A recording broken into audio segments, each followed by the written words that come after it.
नमस्कार दोस्तों। इस ट्यूटोरियल में हम लोग ये सीखने वाले हैं कि किसी कॉटलिन एंड्रॉइड ऐप में वर्क मैनेजर को कैसे इंप्लीमेंट करना है। चलिए सबसे पहले प्रोजेक्ट स्ट्रक्चर देखते हैं। यहाँ कॉटलिन क्लासेस में हमारे पास एक मेन एक्टिविटी और एक वन टाइम वर्क क्लास, और लेआउट फोल्डर में मेन एक्टिविटी की UI file activity underscore main dot XML. सबसे पहले आपको ये build डॉट ग्रेडल डॉट के टी एस मॉड्यूल ऐप ये फाइल ओपन करनी है। सबसे ऊपर प्लगइन्स सेक्शन में आपको ऐसे दो लाइंस लिखनी है और जाना है डिपेंडेंसी सेक्शन में यहाँ पे, और ये दो लाइंस लिखनी है ऐसे, और फिर सिंक नाउ पे क्लिक करना है। सिंक नाउ पे क्लिक करने पे ये जो दो लाइंस है वो कन्वर्ट होके ऐसी बन जाएंगी, और तब आपके ऐप में वर्क मैनेजर जो है वो इंस्टॉल हो जाएगा। ओके, मैंने पहले करके रखा है, आपको दिखाने के लिए मैंने इसे वापस लिखा था। अब देखते हैं यूआई। यूआई में हमारे पास तीन बटन्स हैं, एक है स्टार्ट वन टाइम वर्क, एक है स्टॉप वन टाइम वर्क, और एक है get one time work updates.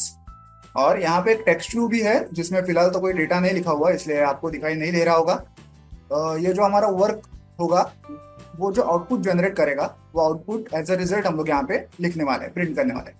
Okay, simple सा कोड है, आप अपने हिसाब से भी बना सकते हैं। मैं इसका कोड नहीं दिखा रहा हूँ आपको, अननेसेसरीली वीडियो थोड़ा लंबा हो जाएगा। सिंपल सा यूआई है, आप जैसे चाहें बना सकते हैं। ओके, अब देखते हैं मेन एक्टिविटी। यह इंपोर्ट्स, ये है मेन एक्टिविटी, ये है वो तीनों बटन्स और टेक्स्ट व्यू। यहाँ पे हमने एक वन टाइम वर्क रिक्वेस्ट का इंस्टेंस जनरेट किया है। फिर ऑन क्रिएट फंक्शन में सबसे पहले हम लोग यूआई फाइल को सेट करेंगे जो कि activity underscore main dot XML. उसके बाद सारे बटन्स और टेक्स्ट व्यू इनके आईडीज फाइंड आउट करेंगे। जब user start one time work button को क्लिक करेगा तो सबसे पहली चीज हम लोग क्या करेंगे, यूजर को एक टोस्ट दिखाएंगे कि starting one time work.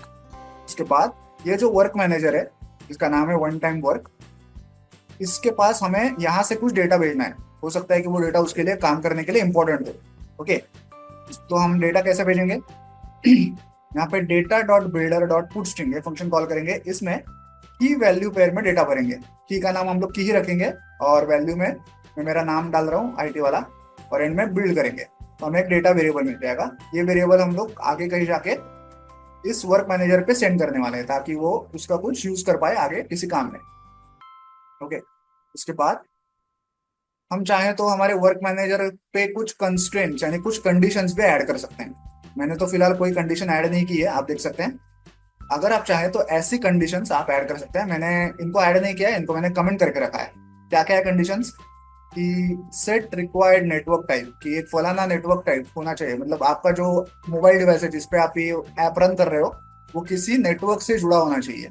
Okay, फिर आता है सेट रिक्वायर्स चार्जिंग। अब यहाँ पे फॉल्स लिखा हुआ है, इसका क्या मतलब है कि आपका मोबाइल जो है वो चार्जिंग पे होना जरूरी नहीं है, क्योंकि मैंने यहाँ पे फॉल्स लिखा है। अगर यहाँ पे ट्रू लिखता तो मोबाइल चार्जिंग पे होना जरूरी होता, तब जाके ही वो वर्क मैनेजर जो है वो वर्क करता। Set requires storage not low, true, मतलब आपका जो डिवाइस है जिसपे आप ये ऐप रन कर रहे हो उसका स्टोरेज अच्छा खासा होना चाहिए, स्टोरेज लो नहीं होना चाहिए। सेट रिक्वायर्स बैटरी नॉट लो, जिस डिवाइस पर रन कर रहे हो उसके अच्छी खासी बैटरी होनी चाहिए, बैटरी लो नहीं होनी चाहिए। ओके, ऐसे अलग अलग कंडीशंस, अलग अलग कंस्ट्रेंट्स आप यहाँ पे ऐड कर सकते हैं। कैसे ऐड करना है? मान लो मुझे ये वाला कंस्ट्रेंट ऐड करना है तो मैं क्या करता, ये बिल्डर है ना, उसके उसी के बाद यहाँ पे नीचे लिख देता, डॉट लिखता, और फिर सेट ये वॉटेवर ये सब लिखता। ओके, और एक ऐड करना होता तो उसको कॉपी करता और इसी के नीचे उसे पेस्ट कर देता। ओके, तो ये दो कंस्ट्रेंट्स मेरे यहाँ पे ऐड हो गए। मैं फिलहाल कोई ऐड नहीं कर रहा हूँ कंस्ट्रेंट्स, सिंपल ही रखेंगे हम लोग कोड को। ओके, उसके बाद यहाँ पे हम लोग एक वन टाइम वर्क रिक्वेस्ट को बिल्ड करते हैं ऐसे, one time work request dot builder. यहाँ पे ये जो हमारा वर्कर क्लास है माई वर्क क्लास, उसका उसको यहाँ पे मेंशन करते हैं। फिर उसे कुछ टैग देते हैं, उसमें ऐसे कंस्ट्रेंट सेट करते हैं। सेट कंस्ट्रेंट्स नाम की एक फंक्शन है, उसमें हमारा ये जो कंस्ट्रेंट का ऑब्जेक्ट है उसे पास करते हैं। फिर सेट इनपुट डेटा, इस फंक्शन में जो डेटा हमने बनाया था ऊपर ये वाला उसे पास करते हैं। ओके, ताकि ये डेटा वहां पे भेजा जा सके। फिर सेट इनिशियल डिले, यहाँ पे 1 लिखा है, आगे सेकंड्स लिखा है, मतलब ये जो वर्क मैनेजर है ये 1 सेकंड के बाद ही शुरू होगा, क्योंकि हमने इनिशियली उसको डिले करके रखा है। अगर यहाँ पे 1 मिनट लिखता मैं तो ये बटन क्लिक करने के 1 मिनट बाद ही वो वर्क मैनेजर जो है वो चालू होता। उसके बाद सेट बैक ऑफ क्राइटेरिया, मान लो किसी कारण ये जो वर्क मैनेजर है चालू होने में कुछ दिक्कत आ गई तो एक सर्टन सेकंड्स के बाद वो खुद से ही स्टार्ट होने की वापस कोशिश करेगा। ओके, ये उसका क्राइटेरिया है। और एंड में बिल्ड फंक्शन है, जिससे कि one time work request build हो जाती है। उसके बाद work manager dot get instance dot enqueue, इस फंक्शन में ये जो वन टाइम वर्क रिक्वेस्ट का ऑब्जेक्ट है उसे हम लोग पास करते हैं। ये एन क्यू क्या है, देखिए हम लोग चाहे तो एक से ज्यादा वर्क रिक्वेस्ट भी क्रिएट कर सकते हैं। तो जैसे जैसे हम लोग वर्क रिक्वेस्ट क्रिएट करेंगे, उनको एक के बाद एक हम लोग लाइन में खड़ा करेंगे एग्जीक्यूशन के लिए। जो सबसे पहले लाइन में खड़ी है वर्क रिक्वेस्ट, वो सबसे पहले एग्जीक्यूट होगी।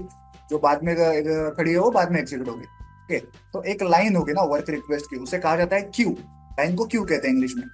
तो इस एन क्यू फंक्शन का क्या काम है कि जैसे जैसे मैं इसमें अलग अलग टाइप की वर्क रिक्वेस्ट को ऐड करूँ, ओके, वो उनको एक कतार में खड़ा करता है एक के बाद एक। जो सबसे पहली रिक्वेस्ट आई है उसे सबसे पहले एग्जीक्यूट करता है, जो बाद में आई है उसे बाद में एग्जीक्यूट करता है। फिलहाल तो हम एक ही रिक्वेस्ट के साथ काम कर रहे हैं, तो जैसे ही हम लोग इसे इस क्यू में ऐड करेंगे तो वो एग्जीक्यूट होना शुरू हो जाएगी। ओके, तो यहाँ पे हमने स्टार्ट वर्क बटन को क्लिक करके कैसे एक वन टाइम वर्क रिक्वेस्ट को जनरेट करना है, चालू करना है, वो सीख लिया। अब आते हैं अगले बटन पे। मान लीजिए यूजर ने stop one time work button को क्लिक किया, तो क्या होगा। इस प्रकार से हम उस वर्क को स्टॉप करेंगे। कैसे करेंगे, work manager dot get instance dot cancel work by ID. अब वर्क का एक, हर एक वर्क का एक आईडी होता है, उस आईडी को हम लोग इस फंक्शन में पास करेंगे इस तरह से। तो क्या होगा, वो वर्क जो है वो कैंसिल हो जाएगा, और कैंसिल होते होते वो हमें कुछ रिटर्न करेगा। क्या रिटर्न करेगा, एक ऑपरेशन नाम का ऑब्जेक्ट रिटर्न करेगा। ओके, इस ऑब्जेक्ट का यूज करके हम लोग उस वर्क के बारे में कुछ जानकारी ले सकते हैं, जैसे कि ऑपरेशन डॉट स्टेट, उस वर्क का करंट स्टेट क्या है वो हम लोग जान सकते हैं। और एक है ऑपरेशन डॉट रिजल्ट, उस वर्क का करंट रिजल्ट क्या है वो भी हम लोग जान सकते हैं। फिलहाल तो हम लोग स्टेट ही जानने वाले हैं। ओके, तो हम लोग क्या करेंगे, ऑपरेशन डॉट स्टेट इस वेरिएबल का यूज करके ये जो वर्क अभी हमने कैंसिल किया है उसकी करंट स्टेट क्या है वो जानेंगे, और उसे ऐसे टोस्ट में शो करेंगे। ओके, ये कब हो रहा है, स्टॉप वर्क बटन को क्लिक करने के बाद। अब आता है तीसरा बटन। इस बटन का नाम है get one time work updates. ये जो वर्क मैनेजर जो भी काम कर रहा है वो हमेशा कुछ ना कुछ डेटा एक्सपोर्ट करता रहेगा। ओके, कुछ ना कुछ नया डेटा बनाता रहेगा, उसे एक्सपोर्ट करता रहेगा। तो उसके जो वर्क अपडेट्स हैं कि भाई फलाना डेटा अभी उसकी वैल्यू क्या है, उसके अगर अपडेट्स मुझे जानना है तो मैं इस बटन को क्लिक करूंगा। यहाँ पे हम लोग work manager dot get instance dot get work info bye ID, जो भी वर्क चल रहा है उसके अगर इन्फॉर्मेशन चाहिए तो ये get work info bye ID, ये फंक्शन हमें कॉल करना है और उस वर्क मैनेजर का आईडी पास करना है। ओके, तो हमें करंट वर्क मिल जाएगा इस वर्क इन्फो वेरिएबल में। ओके, अब इस वर्क इन्फो वेरिएबल में क्या क्या जानकारी मिलेगी हमें, एक तो वर्क इन्फो डॉट स्टेट, उसकी करंट स्टेट क्या है। Work info dot progress, current value क्या है, जो डेटा वो जनरेट कर रहा है उसकी करंट वैल्यू क्या है, करंट प्रोग्रेस क्या है। और work info dot output data.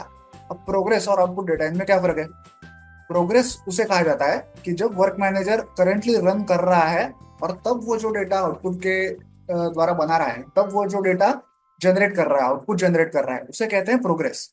Okay, जब वो लाइव है और डेटा जनरेट कर रहा है उसे कहते हैं प्रोग्रेस।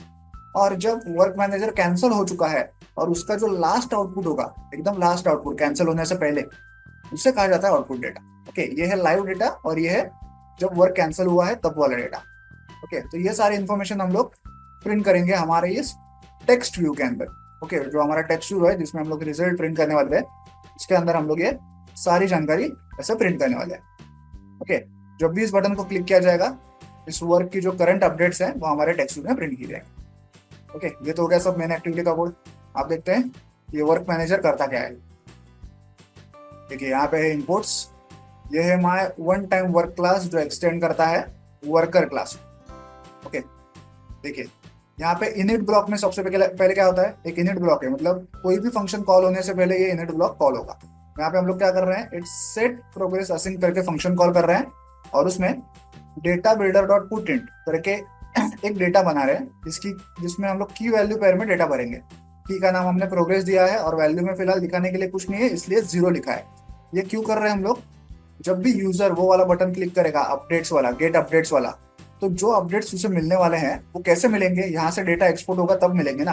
तो डेटा एक्सपोर्ट कैसे होगा इस फंक्शन के द्वारा, सेट प्रोग्रेस असिंक, जो करंट प्रोग्रेस को एक्सपोर्ट करेगा ताकि उसे कोई बटन या कोई टेक्स्ट व्यू उसे एब्जॉर्ब कर सके और उसका डेटा कलेक्ट कर सके। ओके, तो इस फंक्शन के द्वारा हमारा डेटा जो है हमारे वर्क मैनेजर से एक्सपोर्ट होता है।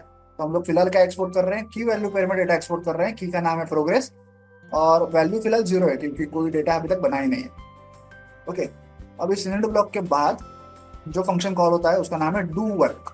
ओके, इस फंक्शन में हम लोग सबसे पहली चीज क्या कर रहे हैं, जो मेन एक्टिविटी से डेटा हमने भेजा था ना स्टार्ट वर्क करते समय, याद होगा आपको, आईटी वाला ऐसा डेटा मैंने भेजा था। ये देखिए, यहाँ पे हमने ये डेटा भेजा था की वैल्यू पेयर में, की का नाम था की और वैल्यू का नाम था आईटी वाला। तो ये डेटा पहले तो हमें वहां पे गेट करना है, तो कैसे करेंगे, input data dot gate string और की का नाम पास करेंगे। की का नाम की ही था। ओके, तो यहाँ से हमें जो आईटी वाला डेटा हमने भेजा था वो इस वेरिएबल में मिल जाएगा। इसको हम लोग एक टोस्ट में शो करेंगे। ओके, तो वहां से भेजा हुआ मेन एक्टिविटी से भेजा हुआ डेटा तो हमें मिल गया, उसको हमने एक्सेस भी कर लिया। अब हमें कुछ एक्चुअल टास्क करना है इस डू वर्क फंक्शन में। कौन सा टास्क करेंगे, हम लोग सिंपली एक फॉर लूप घुमा रहे हैं 1 से लेके 50 तक। ओके, फॉर लूप का जो करंट इटरेशन होगा वो इस आई वेरिएबल में होगा, उसे हम लोग इस प्रोग्रेस नाम के वेरिएबल में स्टोर कर रहे हैं। ओके, और उस प्रोग्रेस नाम के वेरिएबल को टोस्ट में शो कर रहे हैं ताकि यूजर को हर एक इटरेशन के बाद वो इटरेशन का जो नंबर है उसे टोस्ट में दिखाया जा सके। इसी के साथ मुझे ये जो डेटा है प्रोग्रेस डेटा, ये उस बटन को भी एक्सेसिबल करना है। वो जो गेट अपडेट्स वाला बटन था ना, उसको भी एक्सेसिबल करवाना है। तो वो कैसे कराऊंगा, उसके लिए मुझे ये प्रोग्रेस का वाला जो वेरिएबल है यहाँ से एक्सपोर्ट करना पड़ेगा। तो कैसे करूंगा, वापस वही सेट प्रोग्रेस असिंक फंक्शन जो हमने ऊपर कॉल किया था यहाँ पे इनिट ब्लॉक में, उसी को वापस कॉल करना है। Set progress async data dot builder dot put in, की का नाम है प्रोग्रेस और वैल्यू का नाम भी है अब ये प्रोग्रेस वेरिएबल। ओके, इससे क्या होगा, ये जो हमारा करंट इटरेशन चल रहा है उसकी वैल्यू उस प्रोग्रेस वेरिएबल में है, उस वैल्यू को हम लोग एक्सपोर्ट कर रहे हैं यहाँ से, ताकि वो जो बटन है वहां पे गेट अपडेट्स वाला वो उसे एक्सेस करके टेक्स्ट व्यू में उसे प्रिंट कर पाए। ओके, और ये सब हो जाने के बाद, ये फॉर लूप का एक इटरेशन हो जाने के बाद हम लोग क्या कर रहे हैं, इस फॉर लूप को 5 सेकंड के लिए स्लिप कर रहे हैं। ओके, एक इटरेशन होगा प्रोग्रेस वेरिएबल में, वो इटरेशन का नंबर स्टोर होगा, वो टोस्ट में शो हो जाएगा, वो ऐसे एक्सपोर्ट भी होगा, और 5 सेकंड के लिए ये फॉर लूप सो जाएगा, स्लिप में जाएगा। फिर अगला इटरेशन होगा, ये सब वापस होगा, फिर सो जाएगा। ऐसे 5-5 सेकंड के लिए वो सोता रहेगा। ओके, और सबसे एंड में जब फॉर लूप खत्म हो जाएगा, ये पूरे 50 इटरेशन खत्म हो जाएंगे, तब कंट्रोल आएगा यहाँ पे। यहाँ पे हमारा फाइनल आउटपुट हम लोग जनरेट करने वाले हैं। कैसे करेंगे, data dot builder dot put string, की का नाम, की वैल्यू पेयर में डेटा भेजना है, की का नाम है आउटपुट, और वैल्यू हम यहाँ पे कुछ भी लिख सकते हैं। मैंने सम आउटपुट डेटा ऐसा लिखा हुआ है। तो जब वर्क मैनेजर पूरा, ये फॉर लूप पूरा खत्म हो जाएगा और वर्क मैनेजर जो है वो खत्म होने को है, क्लोज होने को है, तो हम लोग ये फाइनल आउटपुट डेटा जनरेट करेंगे और उसे ऐसे एक्सपोर्ट करेंगे। ओके, ताकि वो हमारे मेन एक्टिविटी में एक्सेस किया जा सके। तो आई होप आप ये पूरा कोड समझ गए होंगे। तो चलिए अब इस ऐप को मोबाइल डिवाइस पर रन करके इसे प्रैक्टिकली चेक करते हैं। तो जैसा कि आप लोग देख रहे हैं, ऐप जो है वो रन हो चुका है। अब मैं इस start one time work button को क्लिक करूंगा।